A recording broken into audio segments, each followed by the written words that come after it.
안녕하세요. 방구석 진료실입니다. 오늘 이 시간에는 가벼운 주제로 내과 의사의 사고방식에 대해서 이야기해보고자 합니다. 물론 내과 의사뿐만이 아니고 의사라는 직종 자체가 독특한 사고방식을 가지고 있어요. 그래서 이거를 문제를 해결할 때 적용을 하는데 저는 물론 내과 의사니까 어떤 식으로 생각을 하고 어떤 식으로 문제를 해결하는지 그런 과정에 대해서 설명을 드리고자 합니다. 이런 방식으로 환자분들과의 진료에서 진단 및 치료에 도움이 되기도 하고 삶에서의 여러 문제에도 해결에 도움이 됩니다. 일단은 내과적 사고 방식의 기본 요소에선 문제가 먼저 생깁니다. 이제 문제를 정의하고 환자가 제시한 증상하고 의사가 확인한 징후를 분석해서 문제를 명확하게 규정을 합니다.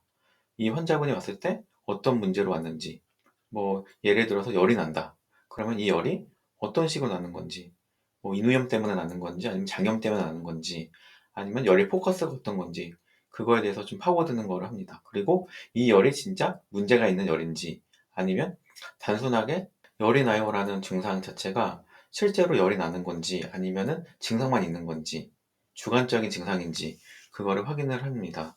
가설을 설정을 하는데, 다양한 가능성을 열어두고 가장 중요한 문제부터 가설을 세웁니다. 예를 들어서 환자분이 열이 나는데 목이 아프다. 기침을 한다. 그러면은 목을 확인해서 인후염이나 편도염이 여부를 확인을 해볼 수가 있습니다. 그래서 가설을 설정하고 이 가설에 맞춰가지고 데이터를 수집을 합니다. 일단은 내가 생각한 가설이 맞는지, 이분은 왠지 증상이 뭐뭐가 있으니까 이것 때문에 열이 나는 것 같아. 그런 생각을 하고 이제 직접 확인을 해보는 거죠. 예를 들어서 배가 아픈데 열도 나고 설사를 한다. 그러면은 장염 쪽 때문에 열이 나는 걸까? 이렇게 생각만 하고 넘길 수는 없잖아요. 그래서 직접 환자분을 침대에 눕게 한 다음에 촉진을 한다던가 청진을 한다던가 진짜 내가 생각한 가설이 맞는지 그런 걸 확인을 해봅니다. 그리고 의사결정을 하는데 이런 가설을 검증하고 치료 방향을 결정을 합니다. 내가 생각하는 방식이 맞고 이 방식대로 어떻게 치료를 해야 될지 그거를 생각을 하는 거죠. 그래서 언제 치료를 시작하고 어떤 약으로 치료를 하고 언제까지 치료를 해야 될지 그걸 생각하는 거고, 만약에 내가 생각한 방식이 틀렸다. 나는 이 질환을 생각했는데 환자분은 이 질환으로 약을 먹어도 효과가 없다. 그럴 경우에는 다시 생각을 해봐야죠. 내가 놓친 게 뭐가 있는지. 그래서 다시 피드백을 하고 수정을 합니다. 치료 후 결과를 평가하고 필요 시에는 전력을 수정해야 됩니다. 항생제를 투약을 했는데 효과가 없어. 그러면은 내가 진단을 잘못한 건지, 아니면 이 항생제가 내성이 있는 건지, 이런 걸 생각을 해봐야죠. 그래서 수정을 하려면은 또 이제 거기에 맞춘 검사를 해봐야죠. 다음으로는 이 내과적인 사고가 이게 독창적인가에 대한 주제에 대해서 설명을 하자면, 내과뿐만이 아니고 의사들이 하는 사고 자체는 독창적인 거는 거의 없습니다. 왜냐하면 의학적인 지식 자체가 뭔가 독창성을 요구하기보다는 암기 과목 위주로 되어 있고, 그거에 맞춰가지고 제대로 된 플로우 차트에 따라서 진단하고 치료하는 과정을 더 중요하게 보지, 남들이 생각해내지 못한 독창적인 치료 방법을 난 해내야겠어, 그런 걸 생각하진 않습니다. 물론 진단 과정에서 이 사람은 어떻게 이런 진단을 생각을 했을까, 이런 독창적인 진단을 할 수는 있습니다. 왜냐하면은 진단을 정확하게 하고 나면은 치료는 정말 쉽습니다. 치료는 교과서대로 치료를 하면은 어느 정도 길이 정해져 있기 때문에 그대로 따라가면 되는데, 진단은 내가 맨 처음에 길을 잘못 잡으면은 이쪽 길로 계속 가는데 제대로 진단을 못하고 이 길을 다시 돌아가서 다른 길로 가기가 쉽지가 않습니다. 그래서 만약에 열이 나는데 이 환자는 내가 볼 때 상기도 감염 같아. 나는 상기도 감염으로만 계속 다 파고들었어. 근데 나중에 물어보니까 이렇게 얘기하는 거예요. 목은 그냥 가끔씩 아픈 거였고요. 갑자기 설사를 많이 하게 됐어요. 그렇게 하면 이제 다시 돌아가서 생각을 해봐야죠. 이제 목이 아픈 거는 옛날부터 있던 거고, 그냥 만성 인후염이든 목소리를 많이 썼든 그런 식으로 생각을 해야 되고, 이거는 장염 때문에 아픈 건지 완전 패러다임 바꿔서 진단을 새로 해야 되죠. 그래서 내과적인 사고는 확률적인 사고를 하게 됩니다. 모든 상황이 100% 정답이 아니며 가능성과 확률을 바탕으로 판단을 합니다. 진단을 할 때도 이거의 확률이 100%다라고 말하는 의사는 쉽지가 않아요. 어느 정도 경험이 쌓이면은 내 생각이 99.9%일 수는 있지만 그래도 100%라고는 말을 쉽게 하기가 쉽지가 않습니다. 왜냐면 그렇게 얘기했다가 다른 경험을 하고 나면은 이게 말처럼 장담하기가 쉽지가 않다는 걸 깨달아요. 그래서 이거 70% 정도는 감염성일 것 같고 한 10% 정도는 신경성일 수도 있을 것 같고 나머지 20%는 바이러스성 아니면은 글쎄요 뭐지? 이런 생각으로 남겨뒀다가 일단은 이런저런 검사를 통해서 진단을 확실하게 하는 거죠. 그리고 체계적으로 의심을 하게 됩니다. 진단을 내릴 때 항상 틀릴 가능성을 염두에 두고 이중을 확인합니다. 왜냐면은 진단이 틀린 경우가 되게 많기 때문에 내가 생각하는 사고가 무조건 정답이야. 이런 패러다임에 잡히면은 명의가 될 수가 없어요. 왜냐면은 내가 진단한 거를 제대로 설명을 하고 진단하고 치료까지 가야 되는데 마치 내가 생각한 것이 무조건 정답이야. 그거로 해서 쭉 밀고 갔는데 만약 아니잖아요? 그러면은 이거를 돌리기가 쉽지가 않아요. 너무 그 사고에 빠져버리면은. 그래서 항상 그냥 유동적인 거. 이럴 수도 있고 저럴 수도 있다. 그런 생각을 항상 가지고 있어야 돼요. 약간 우유부단하다고 생각할 수 있는데 저 같은 경우도 물론 뭐 어느 정도 저도 짬이 있지만은 이런 진단을 했을 때 가능성이 어느 정도라고 설명을 드리고 만약에 아닐 경우에는 이런 걸 생각해 봐야겠습니다. 이걸 항상 얘기를 합니다. 환자분들께는. 그래서 이 진단이 틀렸다면 무엇이 더 가능성이 있을까? 그리고 이거를 진단하기 위해서는 어떤 검사를 해야 될지 이런 생각을 항상 염두에 두고 있어야 됩니다. 그리고 환자 중심적인 사고를 하게 되는데 환자의 감정과 가치관, 삶의 질까지 고려를 합니다.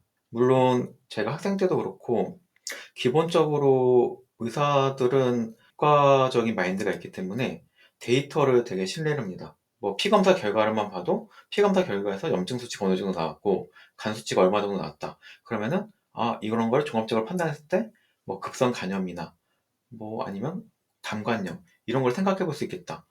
이런 데이터를 보면은 대략 어느 정도 질환이 딱 나옵니다.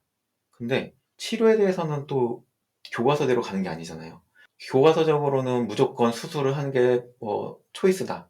그렇게 나오는데 환자분이 수술할 정도의 컨디션이 아니야. 연세가 너무 고령이셔. 아니면은 삶의 질이 떨어져. 그럴 때는 여러 가지 옵션을 제공을 하게 됩니다. 수술하는 게 좋지만 수술을 못할 경우에는 이런 방법이 있습니다. 이런 식으로 차선책을 생각을 하게 됩니다. 예를 들어서 암을 진단했어요. 근데 암을 치료를 거부하는 환자에게는 증상 완화 중심 치료를 제공하는 것도 하나의 방법입니다. 물론 뭐 암을 발견하면은 대부분은 이제 동일할 거예요. 뭐 뚜렷한 뭐 이유가 없는 한은 수술적인 치료를 하는 게 좋겠다. 근데 환자분에 따라서는 주변에서 너무 암 때문에 고생하시는 분들을 많이 봤기 때문에 나는 너무 무리한 치료는 안 하고 싶다. 그런 경우에는 거기에 맞춰가지고 대안을 제시를 하는 거죠. 물론 대안을 제시한다고 해서 다른 대안이 더 좋다라고 얘기는 말씀드리지 않습니다. 왜냐하면 교과서적으로 데이터적으로 가장 좋은 치료 방법은 정해져 있습니다. 가장 좋은 치료 방법은 설명드리되 이런 방법이 있다. 이런 식으로 설명을 드립니다. 그러니까 이거를 진료실에서 실제로 예를 들어서 설명을 드리면은 환자분이 진료실 이제 문을 열고 들어올 때 딱 저는 얼굴을 볼 때부터 이제 생각을 하는 거예요. 이제 저분이 어디가 아파서 왔을까? 딱 그거를 보고서 유추를 하는 거죠. 그리고 이제 환자분이 이제 어디가 불편해요. 그러면 얘기하면은 거기에 맞춰가지고 이제 제가 설명을 드리고 진단을 하고 약간 집요하게 물어봐야 됩니다. 어디가 언제부터 아팠는지, 왜 아팠는지, 그리고 다른데 동반된 아픈 증상이 있었는지, 그리고 그런 증상의 강도가 어느 정도인지, 그거를 보고 의심되는 질환이 파악이 되면은 거기에 맞춰서 검사를 하게 되고, 그 다음에 검사를 한 다음에 내가 생각한 가설에 맞게 되면은 그쪽에 대해서 치료를 하게 됩니다. 만약에 이 진단이 틀렸다. 그럴 때를 대비해서 환자분께 다른 진단도 설명을 드리고, 나중에 이제 외래 추적을 하는 거죠. 이거를 볼 때 내과적인 사고는 어디나 적용이 가능하다고 봅니다. 저도 한 15년 이상 뭐 의협에 종사를 하면서 느꼈지만은 문제를 해결하는 능력에서 업무가 있으면은 그 업무에서 문제의 원인을 체계적으로 분석하고 해결 방안을 제시합니다. 어떤 문제가 생겼을 때 이 문제를 해결하기 위해서 어떤 방식으로 적용을 하고 어떤 방법을 나아가서 만약에 이게 틀렸어. 그러면은 차선책을 어떤 식으로 가고 이런 식으로 가는 거를 좀 유도리 있게 하게 됩니다. 그리고 데이터 기반의 의사결정을 하게 됩니다. 아무래도 감정보다는 데이터를 기반으로 환자분들께 설명을 먼저 드리게 됩니다. 그래서 데이터를 기반으로 진단을 하고 치료하고 설명까지 데이터를 기반으로 하는 의사 선생님들은 약간 차갑다고 들을 수가 있어요. 근데 어디까지나 모든 의사들은 데이터를 바탕으로 처음 시작합니다. 이 데이터를 가지고 감정적으로 어떤 식으로 감정적으로 설명드리고 치료까지 끌고 갔지. 그거는 의사마다 차이가 있는 거죠. 그래서 일상생활에서도 데이터를 기반으로 객관적인 판단을 하는 데 도움이 됩니다. 이성적으로 판단하게 되고 감정에 휘둘리지 않게 됩니다. 그리고 소통과 피드백. 의사들은 이제 진료실에서 진찰하고 처방을 하면은 이 과정이 다 환자분들하고 소통하고 피드백하는 과정이잖아요. 이거를 업무에서도 상대방의 요구를 경청하고 적절하게 반응, 고객 불만 사항을 분석하고 서비스를 개선한다. 이런 거에 도움이 될 수가 있겠죠. 오늘은 이렇게 내과 의사의 사고방식이 어떤 과정을 거치는지를 알아봤는데요. 이게 단순하게 의학적 문제를 해결하는 데 그치지 않고 우리 삶의 다양한 문제에 체계적으로 접근할 수 있는 방법을 제공합니다. 제가 생각한 방식이 무조건 정답은 아니지만은 어느 정도 의사 선생님들은 이런 플로우대로 진단을 하고 치료하고 생각하는 게 습관화가 되어 있을 거예요. 물론 다른 직종에서도 이런 식으로 사고를 하는 직종이 많이 있을 거라 봅니다.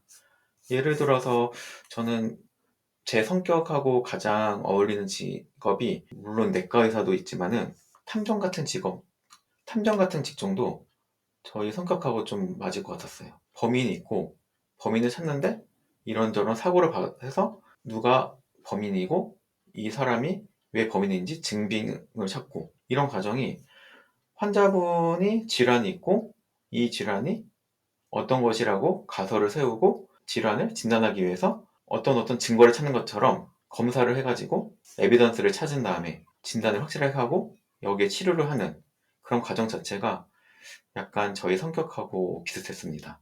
이번 동영상은 처음에 동영상들이 너무 약간 의학적으로 얘기를 한 것 같아가지고 간단하게 분위기 전환 겸 내과적인 사고방식에 대해서 설명을 드렸습니다. 다음에도 더 좋은 주제와 함께 찾아뵙도록 하겠습니다. 시청해주셔서 감사합니다. 방구석 진료실이었습니다.